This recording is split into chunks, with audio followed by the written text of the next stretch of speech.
Hi folks, Jenny here, also known as New Uke New York on some parts of social media, and I make ukulele content. I do a lot of covers, I do a lot of originals, I do tutorials and lessons and workshops, and this is one of my tutorial series called the One Take Tutorials. And in these I sit down and I live stream. I don't do editing. You'll see my mistakes as well as the things I get right.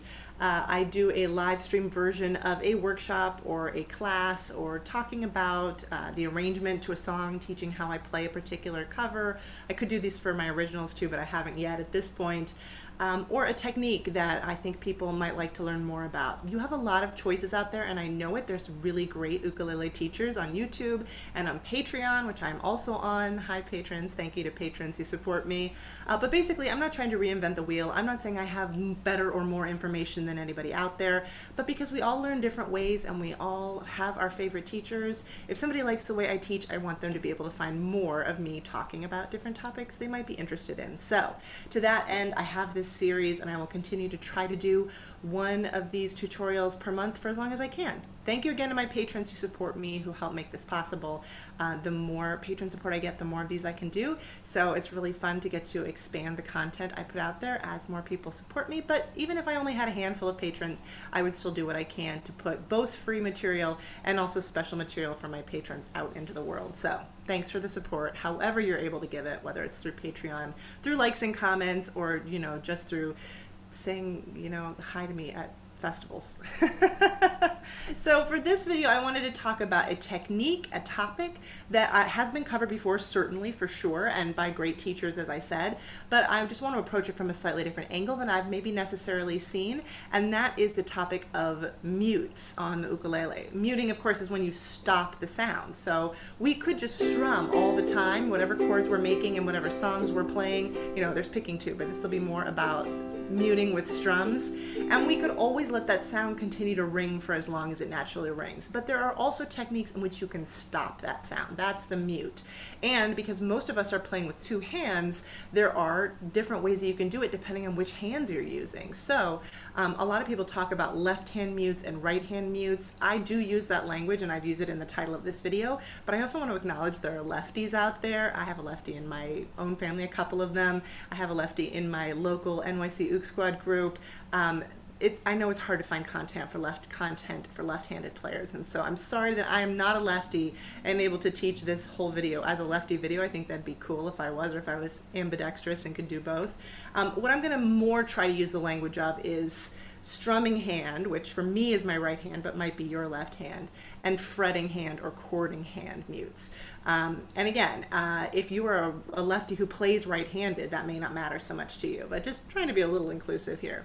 So we're going to talk about muting and stopping the sound as we're playing to get different sounds, and so that we can vary our playing more, make it more fun for ourselves. And when you are doing something like trying to play a cover in a specific way, or one of your own originals, then, you know, you can add some interest for yourself and also for your listener. You can make it maybe sound more like the original, sound more like another cover that you're emulating, or less like, you know, if you're just adding your own flavor to it. It's fun to have more techniques to play around with. So that is what this is for. So to that end, I'm going to sort of split this video up into two sections. I'm going to talk about strumming hand mutes, and then I'm going to talk about fretting hand mutes, and then I'll sort of talk about how we can combine them and play a few different chord patterns. And I hope that you'll find some things in this video that are definitely accessible to beginners. I think they are, and some maybe feel more accessible to a more advanced beginner player, but they're definitely all within the realm of things you can do. I'm not going to do anything so fancy that you can't possibly do it, because I'm not that kind of a player.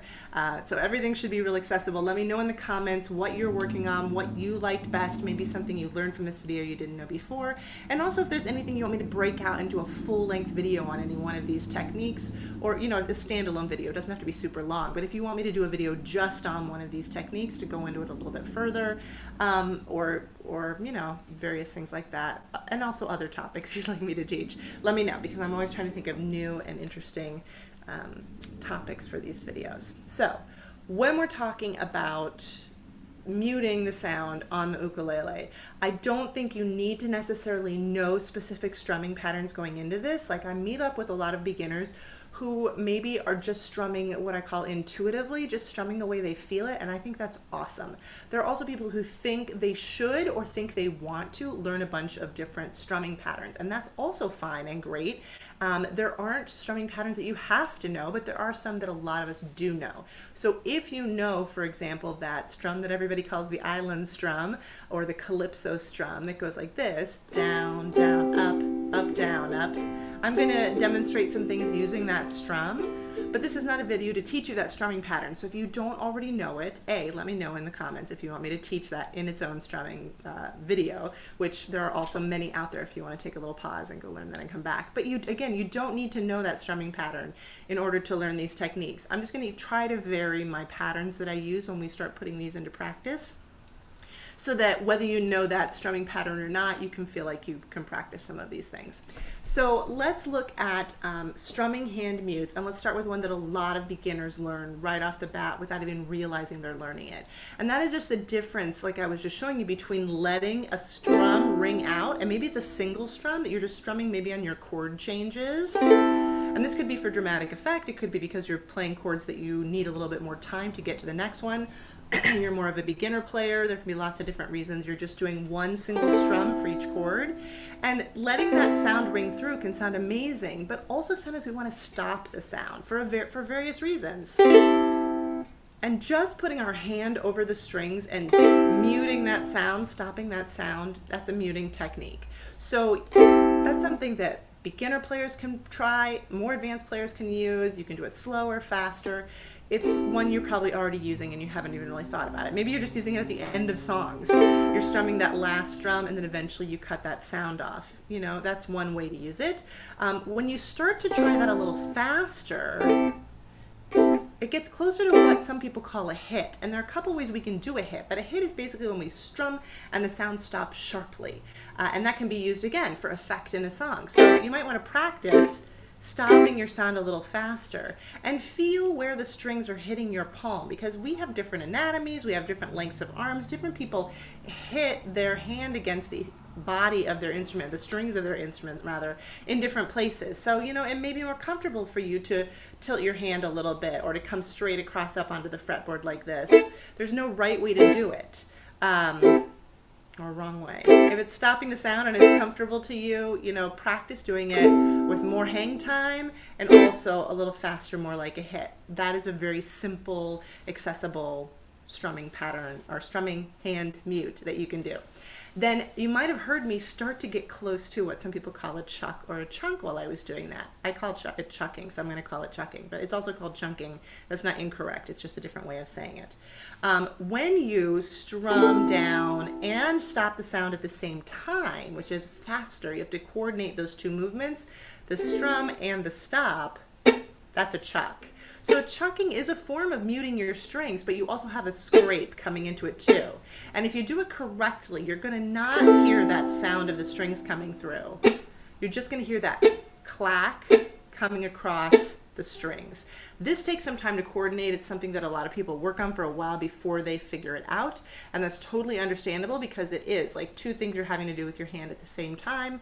And so, you know, again, you can practice it slower with that sound ringing through and then gradually get it a little faster and up to speed so you'd be able to do it more within a strumming pattern if you wanted to. A couple of tips that I like for doing the chucking. One is to pay attention to where the strings are hitting your hand. Again, there's not one right answer for this. For me, it kind of hits across here, the bottom of my hand. As my hand is coming in, I'm feeling it from here to here. So I've kind of got the strings going across from there to there. And for other people, it may be more on the thumb, the bottom of the thumb. For other people, it may be more on the side of the hand.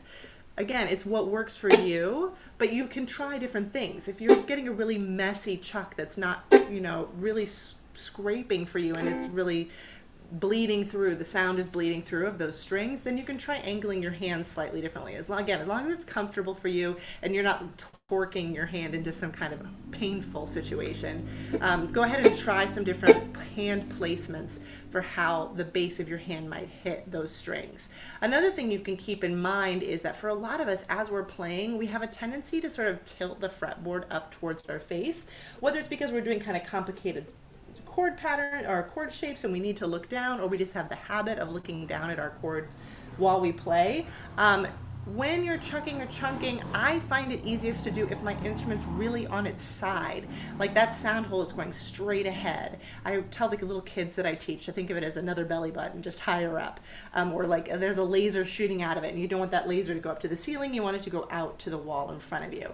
So if you can think about keeping your instrument a little more straight up and down on its side, for me that makes for a cleaner chuck. If that doesn't work for you, you don't need to worry about that tip. But for me that really helped me when I was trying to get my chuck more clean and be able to do it faster.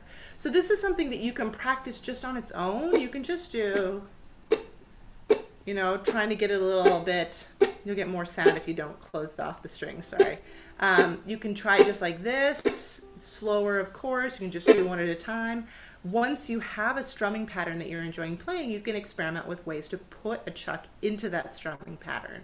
So maybe you're just doing 2 strums on the 1 and the 3. So 1, 2, 3, 4, 1, 2, 3, 4, 1, 2, 3, 4, 1, 2, 3, 4. Try just adding a chuck. It's a percussive element.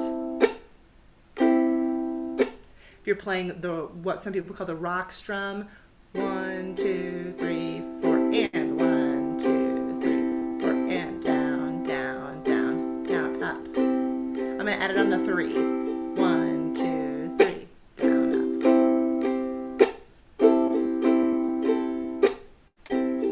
And if you're playing the island strum, that really popular strumming pattern I mentioned at the beginning of this video, you can add it in gradually with 1 first and then 2, and you can end up with what some people call the chucking island strum, which is a really nice percussive strum for keeping a beat. Down, down, up, down, up. So first I'm going to add my first chuck in on that second down. Down, chuck, up, down, up. And I'm just going to do that until I feel comfortable with it. And then I'm going to add another one in, so it'll go down, chuck, up, chuck, up. So on that last down of the pattern, down, chuck, up, chuck, up, down, chuck, up, chuck, up.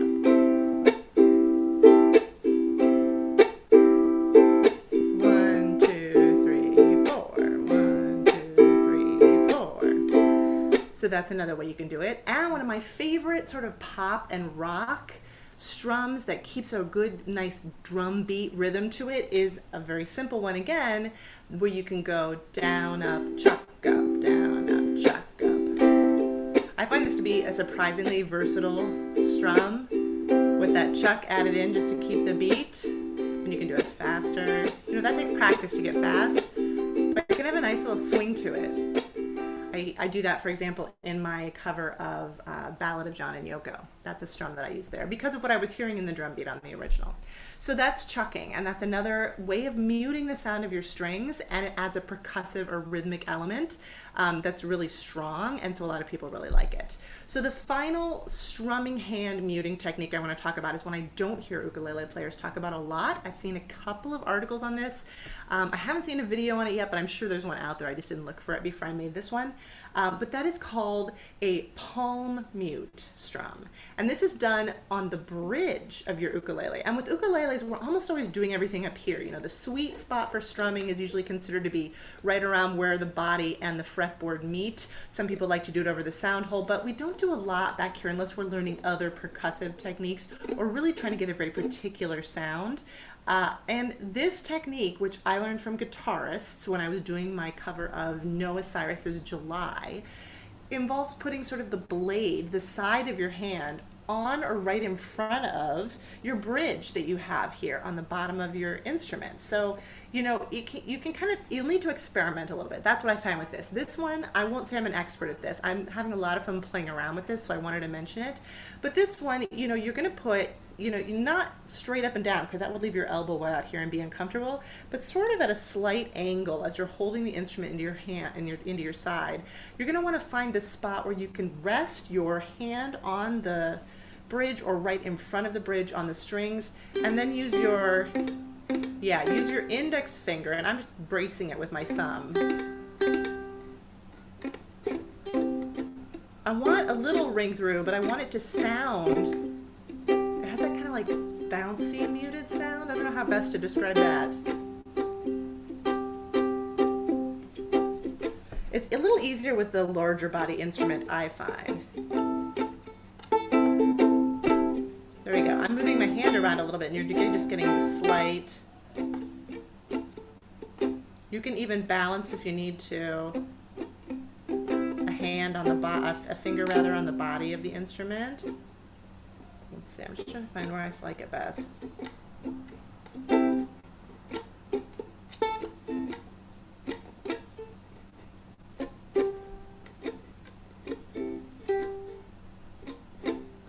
There we go.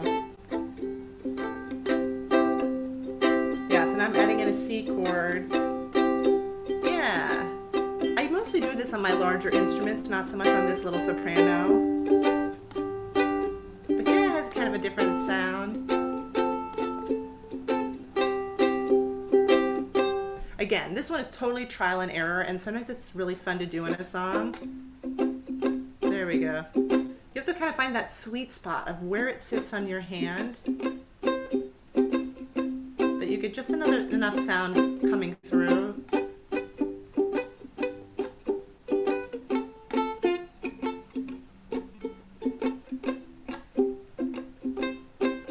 This is one that I play around with when I'm playing in a big group, because maybe we're all playing the same chords. You can kind of experiment with having like a slightly different sound to it. I'm just running through that very common chord progression, going from C, C, to G, to A minor, to F. Yeah, so that's one that, you know, it's not used as much, I think, because it is harder to do on the smaller bodied instruments, and it takes a little bit of finessing to get it to where maybe it will sound good to you. Maybe you just hated that and you're like, I'm skipping ahead to the next timestamp, please. But I think it's a really fun thing to practice with, and especially when I'm playing my larger instruments. Like, you may be more satisfied trying that on a concert or a tenor or a baritone. I don't know. I just think I thought that was another fun one to throw in, the palm mute strum that happens more on your bridge. So let me know if you ever palm mute anything. I'd be very curious. So those are the 3 strumming hand techniques I wanted to share with you. And then I also wanted to talk to you about some fretting or chording hand techniques, because I think sometimes when we start really getting more advanced with our mutes, this is a natural progression. Like, we start out with strumming hand mutes, and then we move into fretting hand mutes, and then we end up combining them in different ways. So you don't necessarily need to wait until you're doing the other ones well to try these fretting ones, but sometimes these are a little easier for a slightly more advanced player. But again, I'm always like, anyone can try anything, and if it's not working for you, you can always come back to it later. But you know, however you want to break it down, whatever makes sense to you in your instrument journey is great. So when we're talking about left hand muting, one thing to know is that there are a couple of different types of sounds you can end up with, and I'm going to call one type of strumming the pump strum, and that's what I want to talk to you about first, that uses a sort of releasing of the strings to mute the sound. So when we think about playing chords, right, like let's say we're playing our 1-finger C chord here with a finger on the 3rd fret of the A string. Your sound rings through because you have brushed across all of those strings, and you've changed the note on your A string because of where your finger's placed. And if you were to lift that finger, you would actually stop the sound, which we can hear even better if we do a barred chord that covers all 4 strings. So let's just put our index finger across the 2nd fret of our instrument, all the way across all 4 strings. This is a B minor 7 chord. You want to press hard enough that it'll ring through, and then just as it's ringing out, release the sort of pinch that you may have. And I have a whole video on bar chords if you need some bar chord tips, so if you haven't done one before. Sort of unclamp a little bit. So you kind of start out with this sort of clothespin technique with your thumb on the back of the neck and your finger across the front. And then if you let go, that sound stops. But I don't want you to come all the way off of the strings. I want you just to keep your finger on the strings and see where the sound stops. As you lift, that sound is going to stop. If you you came all the way off, you could get some residual ring from your fingers leaving the string as well, which we want to avoid in this particular technique. So I'm just lifting enough that that sound stops. And that action of unclenching, of releasing your hand a little bit, is what some people call the pump strum. It's what I was taught to call the pump strum, and so that's what I call it. But other people may have other words for it. And as you're strumming, you can just try a strum, release, strum, release, strum, release. You can practice that with bar chords, nice and easy. Or even if it's not a bar chord, a chord that covers all four strings. Like let's say we have our D minor 7, which is 2, 2, 1, 3. Because I have all my strings touched by a different finger, if I let all of those fingers come up a little bit, still touching the strings, I'm just doing a little bit of release. It's hard to see on camera. That's the pump there. So you can practice it with 4-finger chords really easily because all your strings are going to stop as you lift your fingers. Now, if you're playing a simpler chord that doesn't cover all of the strings, or what some people call an open chord, like that C with one finger, just lifting up on that one finger you have down is not going to stop the other 3 strings. So you may stop the A from sounding, but the other ones are going to continue to ring through. So this is a slightly more complicated technique. When you want to stop those sounds, you're going to need to put at least one other finger out there to stop the sound of the other strings. So this is going to change depending on what chord you're playing. And that's part of what can be a little tricky about this technique, is that with my C, I want to cover my G, C, E, and I'm going to put, a finger or 2 or 3 out there depending on what's most comfortable for me. So if I'm playing my C with my ring finger like I just was, maybe I can get my pinky out there and stop the sound, but that might not be comfortable for me. What more people are going to do is cover it with their index and their middle, or just their index, maybe just their middle, just whatever sort of works for you physically, or all 3 of your fingers. What you don't want is to keep the finger that's chording pressed down, because then that's the only one that's going to ring through. Let's see if I can make that happen. Yeah. If I don't release this finger, do you hear that it's kept ringing? Yeah. So I don't want that to happen. So I still need to do the sort of pump release while I'm covering with my other fingers. I tend to use my pinky a lot because I learned violin as a child, and so my pinky is more active than some people's pinkies are. But whatever finger works, there's no wrong answer. You just want to get the other strings covered. And if you're doing, say, like an A minor, one finger on the second fret of the G string, then you don't need to get your fingers all the way across to your G string, because you're only trying to mute your C, E, A. And the G is going to be taken care of by you relaxing a little bit on the finger that's down there. So it's sort of the opposite of that C chord. But I might put my ring finger out here, my pinky might come along, or it might be more comfortable for me, depending on how I'm holding my chords, to do all 3 of my fingers. Here's the G chord. I use my pinky because it's the only finger I have free. It's going to depend on how you play your chords and what fingers are free. Here's the D chord again. If I stack my D, I have to use my pinky, but it only needs to touch the A string. I don't need to get it way out here. It just needs to come down on that A string. It doesn't need to touch all the strings. So again, I'm not going to make this a whole video about just that technique, but I do have some other songs we've worked on it in Patreon and also here that I've shared on YouTube. And this is something that you can try with all sorts of different chords that you know. And again, when you have a chord that covers all 4 strings, like this B flat shape, all you have to do is the little release and pulse. And when you have anything that covers 1 or 2 or 3 strings, then you start to strategize. Okay, what finger do I have free, and how can I mute this? You will also see sometimes beginners will do a sort of workaround where they'll play the chord and then they'll stop the sound like we were first doing. So we were doing that strum and stop, and people will use that to create like a little bit of a pump strum sound. There's nothing exactly wrong with that. It's not going to be as versatile for you, and you won't be able to be as fast with it as you can be with the left hand or chording hand mute as you get a little bit more advanced. But if that's what you need to do in the beginning, that's fine. That can certainly be done. You can do a combo of that too. I've also seen people, and I do this sometimes, there are songs where I do this where I do it on purpose, where you can pump with maybe a 3-string chord like a D minor, 2, 2, 1, 0, and they pump the fingers that are down and they let the other ones ring through, so you get kind of a drone sound. You don't get as much with the A minor because only one finger is coming up. But here I'm just letting that A keep ringing through and I'm stopping the other 3 strings. If you like the sound of that, you can do that too. You don't necessarily have to stop the sound on the open string. And sometimes I will do that.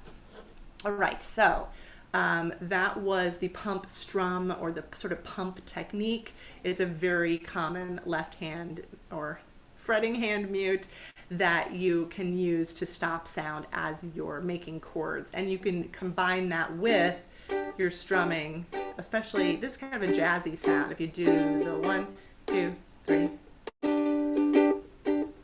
then when you change chords, it's a nice jazzy sound without you even having to do a particularly complicated strum. All right, and so then another fretting hand mute that people will use, I call a scrape. And this is not exactly, the scraping is coming from your strumming hand, right? But you can play around with this idea in different songs around the same sort of techniques. The reason why what we were just doing was working is that you can be touching strings, but if you're not pressing all the way down, if you're pressing all the way down, you're going to get sound. But if you're just lightly resting on the strings with your fretting hand, you're going to get a scratch or a scrape. And so scratch strumming, scrape strumming, I feel like I've even seen this called Chicago strumming. You can do a whole strumming pattern just with your hands very lightly around the fretboard. This is a great way to practice new strumming patterns for you. Like maybe you're learning something with a kind of syncopated rhythm, it's a little harder for you to do. Or playing around with different strumming styles. And if you use the scratch, you don't have to keep changing your chords, so that gives this hand and that part of your brain a little bit of a break. But it's also something you can use in the middle of a song. So I've seen people who will combine things in this way, who will be playing one strum maybe with the island strum on the chorus and the verse, and then maybe there's a verse toward the end, or they do it a cappella, meaning not with any music, they just sing it while they're doing a scratching, so they switch. It's also good for counting in, like finding your beats, counting out of a song, like doing it for an outro. You know, you can throw it in too in sort of the midst of things if you combine it with your pump strum technique. So if you take, let's try a simpler strum. Let's try a 1, 2, 3, 4 and on your G chord. And then you throw your pinky out here to mute the strings, and it could be like a pump strum, but we're going to leave it there and release just enough that the other strings stop ringing, and keep strumming. Here we go. Now let's go back to the G. Now let's go back to the scratching. So you can do that with whole strumming patterns like we're practicing now. Or you can do it with partial. And that's when you start to throw in all kinds of different, I mean, ukulele I feel like is the king of this. Different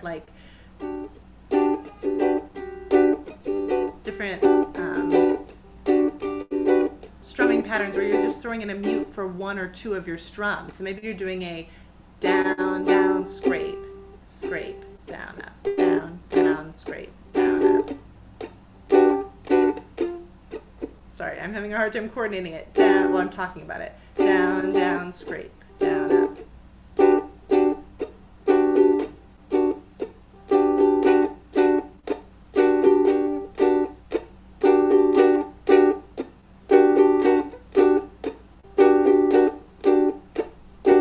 I was having a really hard time talking at the same time as I did that. But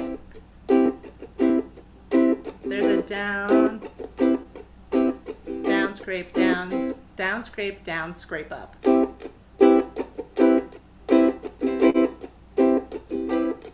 I'm doing it on my C major 7 chord, 2nd fret of your A string. So you're just letting the string, the sound shine through for a moment, and you're scratching around it. Again, you can do this with established patterns, and you can do it just intuitively. You can just mess around with it and see what sounds cool to you. You don't need to do the same thing the whole way through. but you can start to add those scrapes into your strums, and that can be really fun. And let's see here. Oh, I wrote chucking down again on my list of things to talk about. We already talked about that. That's a strumming hand. So there you go. This is live. You can tell because I just confused myself. So all of these techniques that I've talked about are ones that can be mixed and matched. And that was the final thing I wanted to talk about in this video. So you can do something with, again, what I would probably call the rock strum, but very simple. And I'm on a D chord here. Let's do it with the D chord. 1, 2, 3, 4, and down, down, down, down, up. Now you could just do things like, maybe I'm ending this song, stop the sound there right away.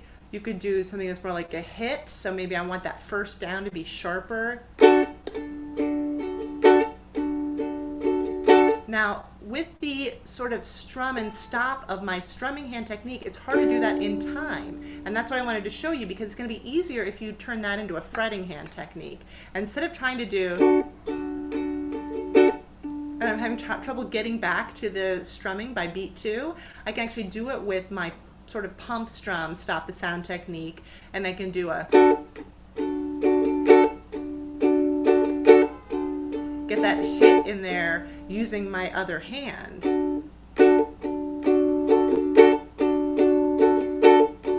Now if I left that finger down for the second beat, then I'd be adding in a scrape. So I could do a hit, scrape, down, down, up, hit.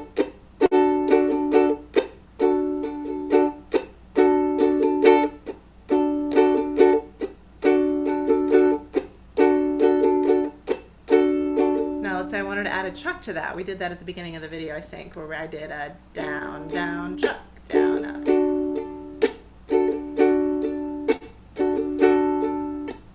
I can even do all 3 of those. I could do a down, let's see, let's try it. Hit, down, chuck, down, up.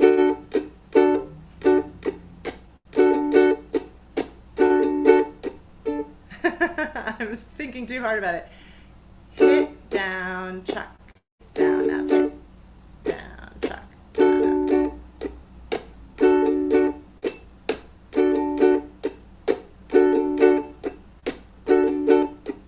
You hear you get a slightly different sound between the scratch and the chuck. It's just a little bit, on this instrument particularly, I just get a little bit of a deepening of the sound from my chuck to my scratch, but depending on, again, the size of your instrument, how resonant it is, even the tone wood might make a difference. You know, you'll get things that you feel like, oh, there's no difference between that. I can't even hear it. Why would I bother doing one versus the other? And that's fine. Like, it's not wrong to feel that way. But if you do notice a difference in sound and you like one more than the other, then you're on your way to sort of figuring out which techniques work for you, which ones do you like.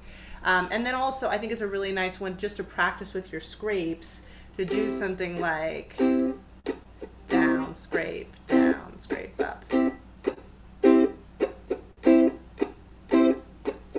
It's important to note that when you're coming on up strums, which for a lot of us are on the off beats, that 1 and 2 and, they come in on the ands, those up strums, you can't chuck up.